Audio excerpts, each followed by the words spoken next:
Hello, you guys. Check out these incredible pretzels. I wish you could really see and feel how soft these are.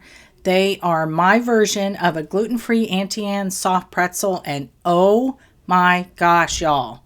They are so freaking good. When I took the first bite, I said to my husband, these are the best pretzels I've ever had in my entire life. And that's a pretty bold statement, but it's true. They are just that stinking incredible. So let's get right into it, and I'll show you how easy it is to make them.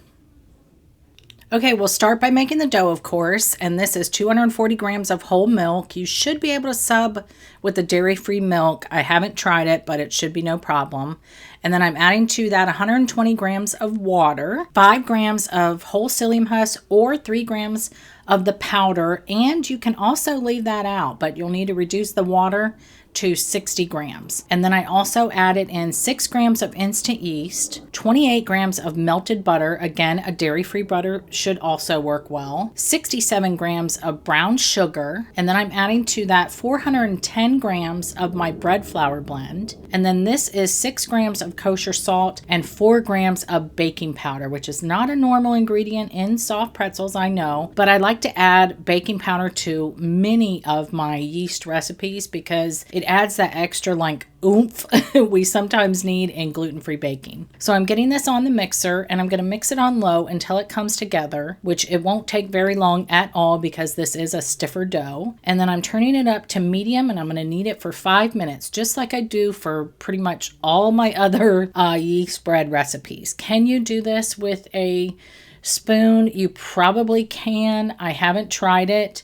I would suggest getting one of those Danish dough whisks. They are very cheap, like $5, maybe $7 on Amazon. I'll leave a link below for one of those, and you'll have to put some elbow grease into it for sure. So once it's done, we are actually going to skip the bulk fermentation and go right into the fridge with this.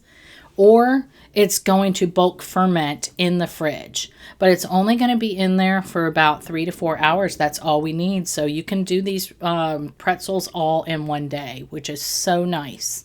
So I'm going to cover it, put it in the fridge, and I'll meet you back here in a couple hours. Well, like 3 to 4 hours. So here we are. It is out of the fridge. It is nice and cold, and I'm sprinkling my surface with plenty of my extra gluten-free bread flour blend. I always use whatever flour is in the recipe to also sprinkle my surface and to knead. So we're going to knead this for a little bit just until it comes together and it's nice and smooth, and also to knock out any of those air bubbles that are already in there. Y'all, I absolutely love, love, love my gluten-free sourdough pretzels. They are like a true Bavarian pretzel. In fact, somebody from Bavaria actually told me that they made them, and they are just like what they remember having. So they are definitely a wonderful, wonderful pretzel. But sometimes you want, or at least I do, I want those mall-style pretzels, the ones that are soft. They're not quite as dark on the outside.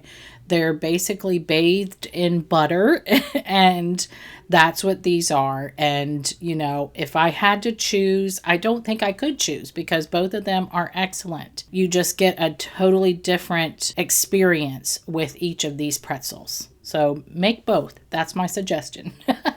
Make both. Okay, so I'm cutting this into approximately equal, 6 pieces that are roughly equal. They don't have to be exact. You can have different size pretzels. And I'm going to roll these out into a long, like snake or rope.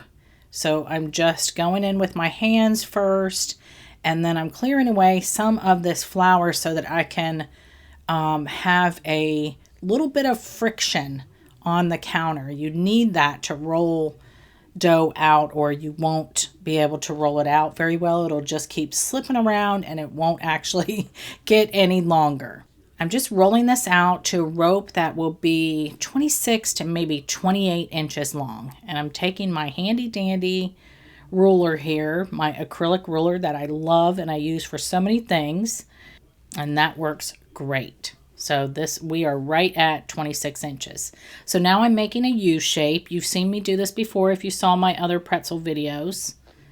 And I am twisting it twice. I really like that double twist there because it actually makes it a little more sturdy in the middle and less likely to misshape and kind of fall apart when we move it around. So there you have it.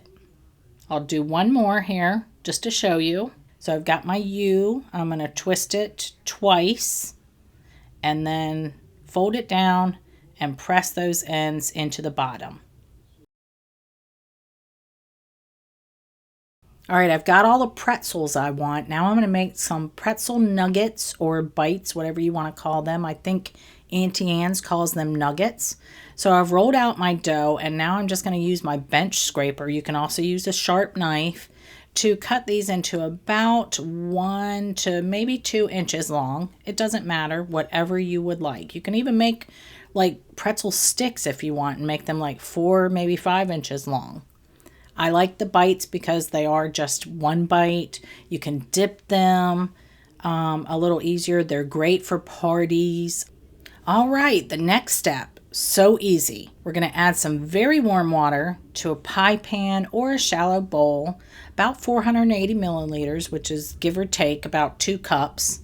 And now I'm going to sprinkle in 34 grams of baking soda and whisk this until the baking soda dissolves.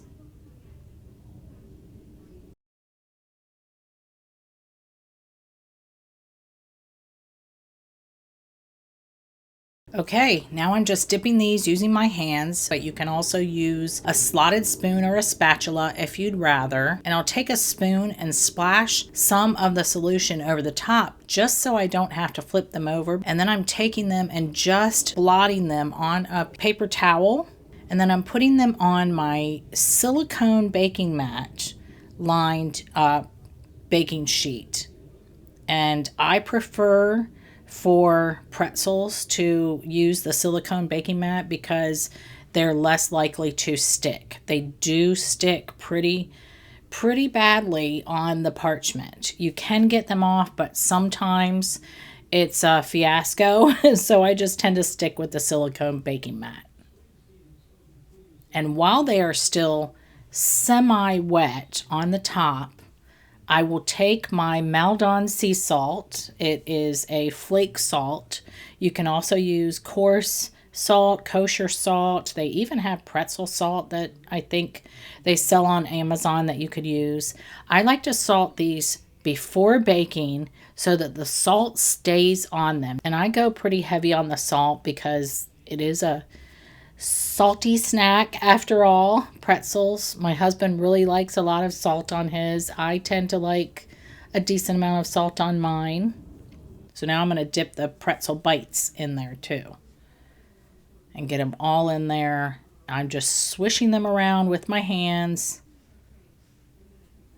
and then you could take like a spider or a slotted spoon to get them out. And it's a little harder to get the water off on these, but just drain them a little bit. It's not that big of a deal if they have a little more water on them because that is going to evaporate in the oven. And by the way, I have my oven set for 400 degrees Fahrenheit. And we'll go ahead and salt these nuggets as well.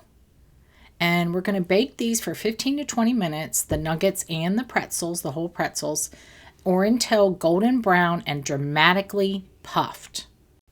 Don't these look incredible, you guys? We're not done with them yet, though. The finishing touch to any Auntie Anne's pretzel, as most people know, is the melted butter. They get dipped and drenched in this melted butter, and that's what makes them so soft on the outside and just incredible. So I'm using my tongs to dip them right from the oven. As soon as I take them out of the oven, I'm dipping them in the butter, and I also do the nuggets as well. I really do wish you guys could get a sense of how soft these pretzels are on the video. They are just truly incredible. After I had my first bite, I told my husband he had to try them, and he asked if they were anything like the sourdough ones, and I said they're just different. They're very different. I wouldn't say better, just different. And after he took his first bite, all he could say was, wow, just wow. He just kept saying, wow. And he's the biggest pretzel fan, like I said. And he also doesn't have to eat gluten-free. So I'd say that's a pretty good indication of how truly magnificent these pretzels are.